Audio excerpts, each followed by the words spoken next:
బులెటిన్లో డీటెయిల్స్ చూస్తే పరకామణి చోరీ కేసుకు సంబంధించిన మేజర్ డీటెయిల్ చూస్తున్నాం. ఇందులో ప్రధాన ఫిర్యాదుదారుడైన సతీష్ కుమార్ను దారుణంగా హత్య చేశారని ఆరోపిస్తున్నారు అతని బంధువులు. ఈ కేసు కారణంగా సతీష్ నెల రోజులు ఇబ్బంది పడ్డారని అన్నారు. టీటీడీ మాజీ చైర్మన్ భూమన కరుణాకర్ రెడ్డి సతీష్ సూసైడ్ చేసుకోవడం చూశారా అంటూ ప్రశ్నించారు. తెలియకుండా అసలు ఎలా మాట్లాడతారంటూ సతీష్ బంధువులు ఫైర్ అయ్యారు. ప్రధాన సూత్రధారి రవికుమార్ సతీష్ ను భయపెట్టారని అంటున్నారు వాళ్ళు. ఈ కేసును సిబిఐకు అప్పగించి నిజ నిజాలు నిగ్గు తేల్చాలని కోరుతున్నారు. మా తమ్మునికి న్యాయం జరిగేది చేయాలి. ఏం చేసినారో ఏం కథ అది బయట రావాలా. మా తమ్ముడు ఒక్కడే పోతున్నాడు. ఏం చేస్తున్నారు మీరు అంతా ఆఫీసర్లంతా? నాకు బయటకు రావాలి సార్, అందుకే కోరుతున్నాను. మా తమ్మునికి న్యాయం చేసేది చేయాల. పిల్లలు దిక్కులేని పిల్లలు అయినారు, అది కోరుతున్నాను సార్. అదొక్కటి కావాలి మాకు. ఎవరు ఎక్కడనేది తేలల్లా. నేను వాళ్ళ అక్కనే. మరింత సమాచారాన్ని మా ప్రతినిధి శ్రీరామ్ అందిస్తారు. గత ప్రభుత్వ హయాంలో శ్రీవారి పరకామణి ఇష్యూ కలకలం రేపింది. అయితే శ్రీవారి ఆలయంలో జరిగిన పరకామణి ఇష్యూ ప్రధాన ఏదైతే అక్కడ జరుగుతున్న ఇష్యూ సంబంధించినటువంటి ఫిర్యాదుదారుడు సతీష్ కుమార్ దారుణ హత్యకు గురయ్యారు. సార్ చెప్పండి, అసలు ఈ హత్య ఎందుకు జరిగిందంటారు? ఈ హత్య ఎట్లా జరిగిందంటే, నేను వాళ్ళ మామని అంటే నా అన్న కూతుర్ని ఆ పాప సతీష్ కుమార్కి ఇచ్చిన. మాది బళ్ళారి, కర్ణాటక స్టేట్ బళ్ళారి.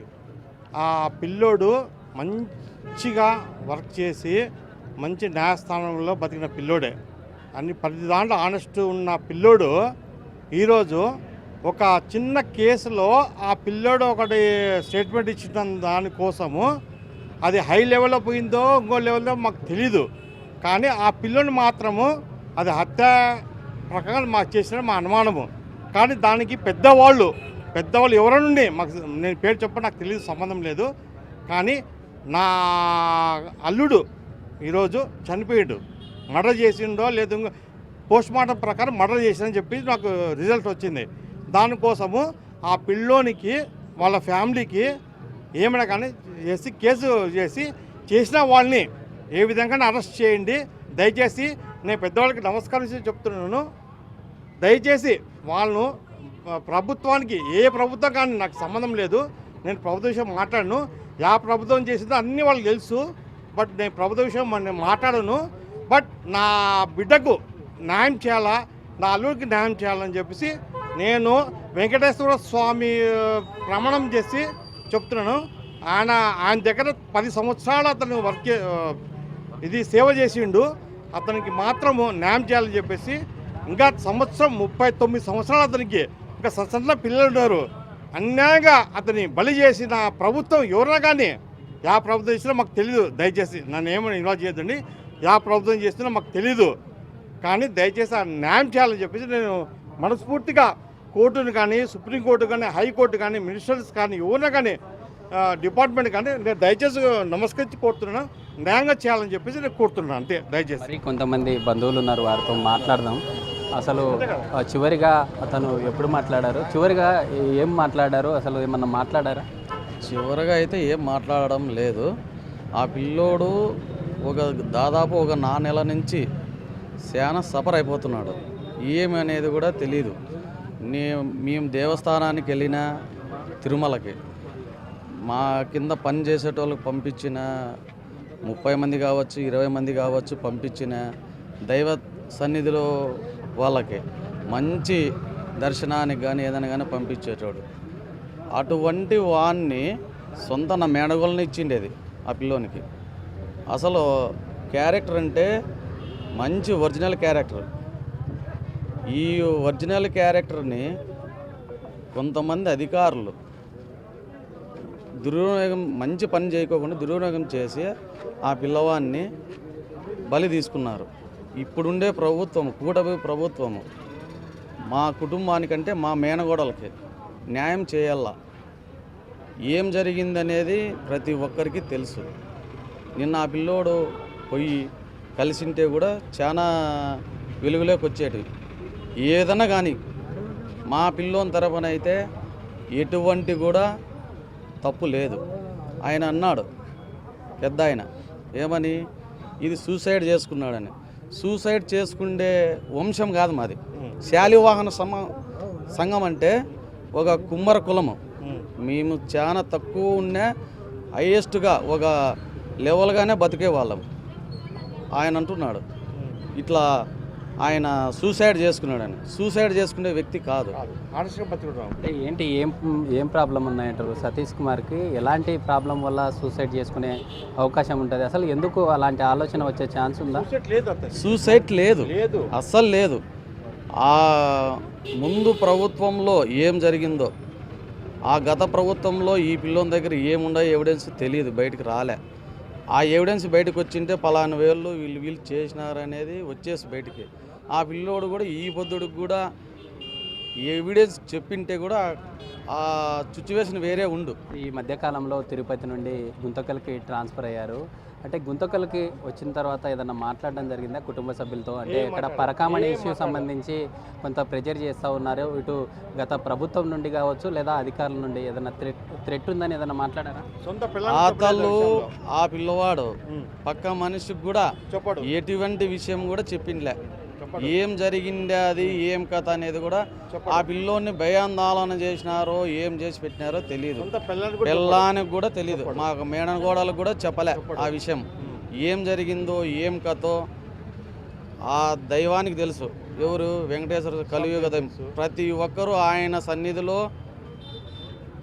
చాలా అన్యాయపూర్వకంగా జరిగిండేది మా సతీష్ గానికే, మా పిల్లవానికే జరిగిండేది. అన్యాయం చాలా జరిగింది. ఎవరెవరు ఏం చేసుకుంటారో ఇంకోరు మాకు తెలియదు. ఇప్పుడుండే కూటమి ప్రభుత్వంలో బయట పడకపోతే మా ప్యూర్ అంటే మా కుల సంఘానికి మేము న్యాయం చేయలే. ఈ ప్రభుత్వంలో బయట పడకపోతే మేము ఏ ప్రభుత్వంలో కూడా మాకు న్యాయం జరగదు అన్న. చెప్పండి, ఈ ఘటనను ఎలా చూడాలి? అంటే ఒక అధికారిని భయపడిస్తే ఈ విధంగా నిజం దాగుంటున్నారు. సతీష్ కుమార్ హత్య అనేది చాలా దుర్మార్గమైన చర్య. ఇది రాష్ట్రంలో పరకామణి కేసు అనేది ఒకటి పైన గవర్నమెంట్లో జరిగింది. పరకామణి కేసులో దగ్గర 850 కోట్ల కేసు అది. ఆ కేసు విచారణలో భాగంగా ఆ రోజు విజిలెన్స్ ఎస్ఓగా ఉన్న సతీష్ కుమార్ సేయ గారిని ఐ విట్నెస్ అయిన వ్యక్తిని ఆ రోజు గవర్నమెంట్ ఉన్నప్పుడు ఈతంతో లోక్ అదాలత్లతో బలవంతంగా రాజీ చేయించుకొని తర్వాత దాన్ని ఈ గవర్నమెంట్ చేంజ్ అయిన తర్వాత సిట్ మళ్ళీ ఆ దర్యాప్తుని సిట్ మళ్ళీ రీఓపెన్ చేయించి ఆ భాగంలోనే నేను 13వ తారీఖు రాత్రి నైట్ 12 o'clock తర్వాత ఇక్కడి నుంచి గుంటకల్ నుంచి రాయలసీమ ఎక్స్ప్రెస్ కోచ్ నెంబర్ వచ్చి A1 కోచ్లో బెర్త్ నెంబర్ వచ్చి 29లో ఎక్కాడు. అక్కడ అత్యంత పకడ్బందీగా సెక్యూరిటీ ఉంటుంది. ఎక్కడ లోన్కి మనం కోచ్లో పోవాలంటే ఒక మనిషి పోవాలంటే నన్ను ఐడెంటిఫై చేసిన తర్వాతే లోన్కి పంపిస్తారు దాంట్లోకి. అటువంటి దాంట్లో పోయే క్రమంలో కూర్చున్న వ్యక్తిని అతి కిరాతకంగా లోన దాంట్లో దుండగులు చేరుకొని అత్యంత పాశవికంగా అతన్ని హతమార్చి ఒక ఆత్మహత్యగా చిత్రీకరించేకి భూమన కరుణాకర్ రెడ్డి అనే వ్యక్తి, ఆయన మాజీ టీటీడీ చైర్మన్గా ఉన్న వ్యక్తి నిన్న ఏమంటాడు? ఆయన సతీష్ కుమారు ఆత్మహత్య చేసుకున్నాడని చెప్తాడు. ఆయన ఏం చూసాడని చెప్తున్నాడు? ఆయనకి తెలుదా? ఆయన చూశాడా? ఇక్కడ వచ్చి ఏం జరిగింది చూశాడా? ఆయన మాట్లాడే మాట చాలా బాధాకరం విషయం. ఇది మా సతీష్ కుమార్కి ఇది సిబిఐకి ఎన్క్వైరీకి ఇచ్చేసి ఈ దర్యాప్తు చేసి దీంట్లో నిజాలు నిగ్గు తేల్చవలసిందిగా ఈ సందర్భంగా ఈ గవర్నమెంట్ మనము చంద్రబాబు నాయుడు గారిని, కూటమి ప్రభుత్వాన్ని, చంద్రబాబు నాయుడు గారు అయితేనేమి, నారా లోకేష్ అయితేనేమి, బీజేపీ గవర్నమెంట్ అయితేనేమి, పవన్ కళ్యాణ్ ఏ దీంట్లో ఉన్న అధికారులు ఎవరు ఇక్కడ ఏం జరిగింది, ఇక్కడ ఎవరేమి చేశారనే దాన్ని నిగ్గు తేల్చి ఈ మన సతీష్ కుమార్కి న్యాయం జరగాలని ఈ సందర్భంగా మేము తెలియజేస్తున్నాం. అంటే గతంలో ఏదైనా సతీష్ కుమార్కి ఈ విధంగా పరాకమణి ఇష్యూ సంబంధించి ఏదన్నా తనకు థ్రెట్ ఉండే ఛాన్స్ ఉందని అలా ఏదైనా మాట్లాడడం కానీ అలా ఏదైనా జరిగిందా మీతో? అయితే మా తమ్ముడే, నా పేరు గోపాలు, మా తమ్ముడే. కాకపోతే ఎక్కడ చెప్పేవాడు కాదు ఆయన. కాకపోతే అప్పుడు ఆ రోజు అయితే మాత్రం 2 ఏళ్ల కింద జరిగిన పరకామణి కేసులో మాత్రం ఖచ్చితంగా ఇతన్ని బెదిరించి లోక్ అదాలత్తో రాజీ చేసుకున్నారు. అప్పుడు కూడా భూములు ఈ అతనుకున్న రవికుమార్ అనే వ్యక్తి పట్టబట్టిన వ్యక్తి ఆ రోజు ఆ స్కామ్లో ప్రధాన సూత్రధారు రవికుమారే ఇతన్ని భయపడించి వాళ్ళ ఒత్తిడితో పైన అధికారులు ఉన్నారు, అప్పుడున్న గవర్నమెంట్లో ఉన్న పెద్ద పెద్ద నాయకులు ఉన్నారంతా. వైవి సుబ్బారెడ్డి కూడా ఆ రోజు చైర్మన్, ప్రజెంట్ చైర్మన్, వీళ్ళందరినీ ఒత్తిడి తెచ్చి ఇతన్ని ఆ రోజు ఒత్తిడి తెచ్చి భయపడించుకొని కూడా ఈ కేసు రాజీ చేసుకున్న విషయం కూడా అందరికీ తెలుసు, ఈ రాష్ట్ర ప్రజలందరికీ కూడా తెలుసు. ఇప్పుడు మనం చెప్పేది దీంట్లో ఏం లేదు. అలాంటి కేసులో ఈరోజు ఐ విట్నెస్గా ఉన్న సతీష్ కుమార్ నిన్న బయలుదేరిపోతా ఉంటే అత్యంగా పాశవికంగా దారుణంగా చంపడం చాలా ఈ గవర్నమెంట్ చూస్తుంది. కాబట్టి ఈ గవర్నమెంట్ ఈ సతీష్ కుమార్కి న్యాయం చేయాలని సందర్భంగా కోరుతున్నాం. అయితే మనం చూస్తూ ఉన్నాం అన్ని రకాల ఏర్పాట్లు చేసుకున్నారు. మరి కొంతమంది ఉన్నారు, వారితో మాట్లాడడం. సార్ చెప్పండి, అంటే ఏంటి అసలు ప్రధానంగా ఈ హత్య జరగడానికి ప్రధాన కారణం? ఇప్పుడు సతీష్ కుమార్ అనే వ్యక్తి ఈరోజు దారుణంగా హత్య జరిగిన విషయం తెలిసింది మనకు. కాకపోతే ఇట్లాంటి వాళ్ళు ఇంతకుముందు నలుగురిని బలే అని చెప్పేసి మాకు న్యూస్ ఇచ్చి మాకు తెలిసింది. ఇతను 5వ వ్యక్తి. ఇంకా అంటే ప్రతి ఒక్క వ్యక్తి తిరుమలలో టీడీపీలో చేసిన టీడీటీలో చేసిన వ్యక్తులు ఎంతమంది వీళ్ళు సంపాదన చూస్తుంటే ప్రభుత్వం ఏం చేస్తుంది?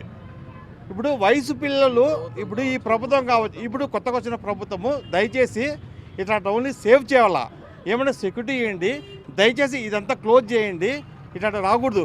మేము తిరుపతి దేవస్థానంలో డబ్బులు వేసేది మేము, మా పేద ప్రజలు కొన్ని కోట్లు వేస్తాం, ప్రజలు వేసే డబ్బులు, ఆ డబ్బులు తీసుకొని వాళ్ళు ఎంజాయ్ చేసి వాళ్ళంటి సెక్యూరిటీ ఇచ్చిన సతీష్ కుమార్, ఆ డబ్బులకు సెక్యూరిటీ ఇచ్చిన సతీష్ కుమార్ను మా డబ్బులు తీసుకొని వాళ్ళు ఇతను ఈ విధంగా దారుణంగా మర్డర్ చేస్తే దానికి ఎవరు న్యాయం చేయాలా? మీరే కదా. మేము బీద కుటుంబం, మేము పెద్ద కులం కాదు, మాది బీద కులము. మేము కష్టపడి చదివి ఉద్యోగం సంపాదించుకొని దేశానికి ఏదో విధంగా, ప్రపంచానికి ఏదో విధంగా కానీ దేశానికి కానీ ఒక న్యాయం చేయాలని చెప్పేసి మేము వచ్చిన మా అల్లుడు కానీ ఇంకోరు కానీ నా కొడుకు ఎవరో కానీ మా వాళ్ళు వచ్చినప్పుడు మేము ఇంత ప్రాంప్ట్గా వర్క్ చేసిన వాళ్ళు, ఇంత క్లారిటీగా వర్క్ చేసిన వాళ్ళు, ఇంత ప్రాంప్ట్గా వర్క్ చేసిన వాళ్ళు మమ్మల్ని ఎందుకు మీరు వాడుకొని మమ్మల్ని ఎందుకు మర్డర్ చేస్తారు? మా ఫ్యామిలీ ఏం కావాలా? దీనికి దయచేసి ప్రభుత్వం కఠినంగా, కూటమి ప్రభుత్వం కఠినంగా చర్య తీసుకోవాలని చెప్పి మనవి చేసి దయచేసి మొక్కుతున్నా. ఇట్లాంటి వాళ్ళు వేరే వ్యక్తి. ప్రధానంగా పత్తికొండకు చెందిన సతీష్ కుమారు ఇంటి వద్దకు చేరుకొని పెద్ద ఎత్తున అంతిమ యాత్రకు బయలుదేరుకోవడానికి అన్ని రకాల ఏర్పాట్లు చేసుకున్నారు. జరిగిన ఘటన ఏదైతే ఉందో అందులో ప్రధానంగా సతీష్ మృతి ఎలా జరిగింది అనే కోణంలో పోలీసులు దర్యాప్తు చేపట్టి తమ కుటుంబానికి న్యాయం చేయాలని కోరుతున్న పరిస్థితి. వీడియో జర్నలిస్ట్ రాజుతో శ్రీరామ్, బిగ్ టీవీ, పత్తికొండ.